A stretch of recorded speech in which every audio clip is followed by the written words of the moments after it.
লূত আলাইহিস সালাম উনার সময়কালে এই ঘৃণ্য পাপ কাজটি শুরু হয়েছিল।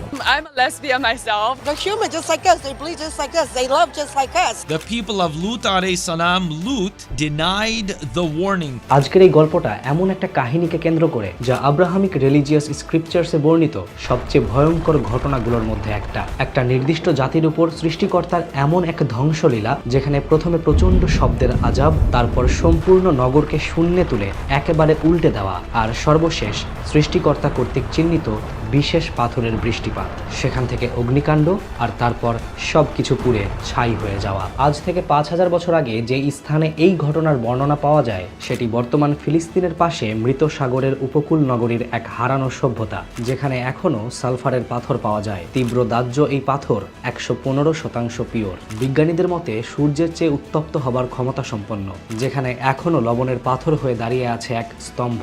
কুরআনের ভাষায় যেই স্তম্ভটি হযরত লূত আলাইহিস সালামের স্ত্রী ওয়ালিয়ার, বাইবেলের বুক অব জেনেসিস অনুসারে, জেউইশ স্ক্রিপচার্স অনুসারে যেই মূর্তি আদো এবং এদিথ নামে পরিচিত। কি হয়েছিল কওমে লূতের সাথে? কেন হয়েছিল এই ভয়ঙ্কর আযাব? কুরআন, বাইবেল, হিস্ট্রি, সায়েন্স, আর্কিওলজি বা প্রত্নতত্ত্ব সবকিছু থেকে আজ খুঁজে বের করব এর সত্যতা।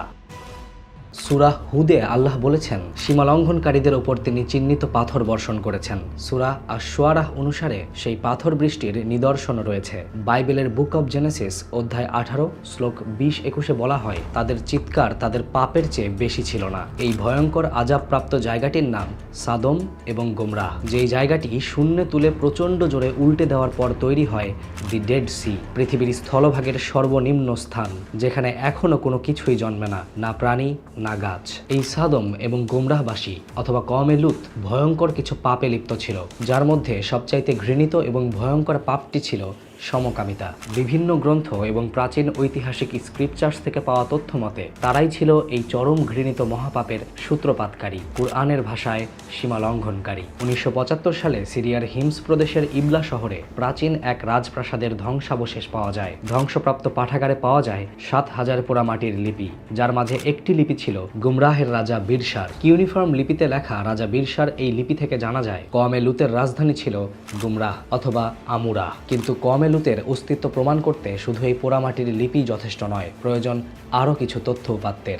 ডেড সি এর পশ্চিমে ইসরায়েলি অংশের এক গুহায় হিব্রু এবং কিউনিফর্মে লেখা কয়েকটি প্রাচীন বই পাওয়া যায়, যার ভেতর ধাতব পাতে লেখা একটি বইতে স্পষ্ট করে সাদম এবং গোমরাহ নগরীর কথা বলা আছে ভয়ঙ্কর অগ্নিকাণ্ড এবং ডেড সি বা মৃত সাগরের জন্মের ইতিহাস। বলে রাখা ভালো, এই লেখাগুলো সেই সব মানুষ লিখে গেছে যারা দূর দূরান্ত থেকে এই ঘটনার দৃশ্যপট করেছিল। আমার এই কথার প্রমাণস্বরূপ বাইবেলের বুক অব জেনেসিস অধ্যায় 19 শ্লোক নম্বর 27 অনুসারে ফিলিস্তিনের পশ্চিম তীরে অবস্থানরত ইব্রাহিম আলাইহিস সালাম অথবা আব্রাহাম একটি ওক গাছের নিচে দাঁড়িয়ে এই ভয়ঙ্কর আযাব পরবর্তী দৃশ্য দেখেছিলেন। এছাড়াও হযরত লূত আলাইহিস সালামের স্ত্রীর এই মূর্তি কুরআন এবং বাইবেলে বর্ণিত ঘটনার সাক্ষ্য বহন করে। কিভাবে? আসুন বলছি। কুরআন এবং বাইবেলের বর্ণনা অনুসারে হযরত লূত আলাইহিস সালামের স্ত্রী সাদম জাতির অন্তর্ভুক্ত ছিল।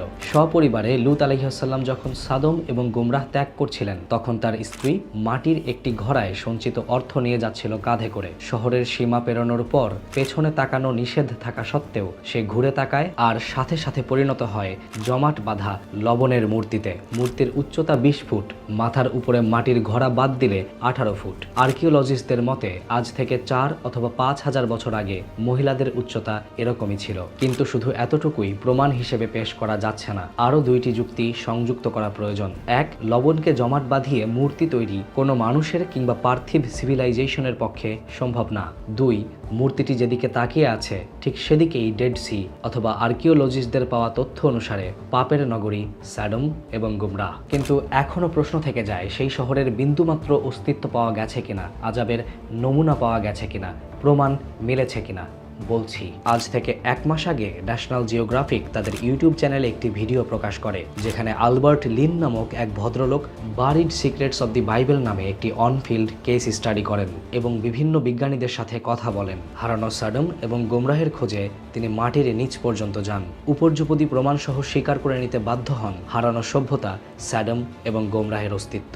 ডেসক্রিপশন বক্সে লিংক দেওয়া থাকবে, চাইলে পুরো ভিডিওটি সেখান থেকে দেখে নিতে পারেন। এছাড়াও সেখানে যেই পাথরগুলো পাওয়া গেছে সেগুলো দেখতে মাটি মনে হলেও আসলে সালফার, বারুদ তৈরির মূল উপাদান। কিন্তু আশ্চর্যজনক বিষয়, পৃথিবীর অন্য যে কোনো সালফারের থেকে এই সালফার আলাদা। অন্য সব সালফারের মধ্যে সর্বোচ্চ পিওর সালফার যেখানে 99% পিওর, সেখানে স্যাডম এবং গোমরাতে প্রাপ্ত সালফার 115% পিওর। আর্কিওলজিস্ট, কেমিস্ট এবং বিজ্ঞানীদের মতে সময়ের সাথে সাথে এই সালফারগুলো তেজস্ক্রিয়তা হারাচ্ছে এবং খুব দ্রুত গতিতেই হারাচ্ছে। চিন্তা করে দেখুন, 5000 বছর ধরে তেজস্ক্রিয়তা হারানো এই সালফার যদি এখনও 115% পিওর হয়ে থাকে, তাহলে 5000 বছর আগে কেমন ছিল? এই প্রশ্নের উত্তর হিসেবে বিজ্ঞানীরা বলেন, হয়তো সূর্যের তাপের 4 গুণ সমান উত্তাপ ছড়ানোর মতো পাওয়ারফুল ছিল এই অগ্নি পাথরগুলো। Hotter than the sun Hotter than the sun. by more than a factor of 4. এছাড়াও আরো বিশদ আলোচনা, হারানো দুর্গের দেয়াল, প্রাচীর, প্রহরী কক্ষ, জানালা সহ হাজারো তথ্য উপাত্তের লিংক আমি ডেসক্রিপশন বক্সে দিয়ে দেব। সমকামিতার সূচনাকারী এই জাতির ভয়াবহ শাস্তির নমুনাও যদি আমাদেরকে সচেতন না করে, তাহলে আমাদের অবস্থা কেমন হতে পারে একবার কল্পনা করে নিন। শুধু ইসলামে না, খ্রিস্টান, ইয়াহুদি, এমনকি হিন্দু ধর্মেও এই চরম ঘৃণিত পাপাচারের বিরুদ্ধে আইন আছে। যেমন বৈদিক হিন্দু ধর্মের মনুস্মৃতি চ্যাপ্টার 8 ভার্স 369, 370 এবং 175। সৃষ্টিকর্তা আমাদের সবাইকে নেক বুঝ দান করুন।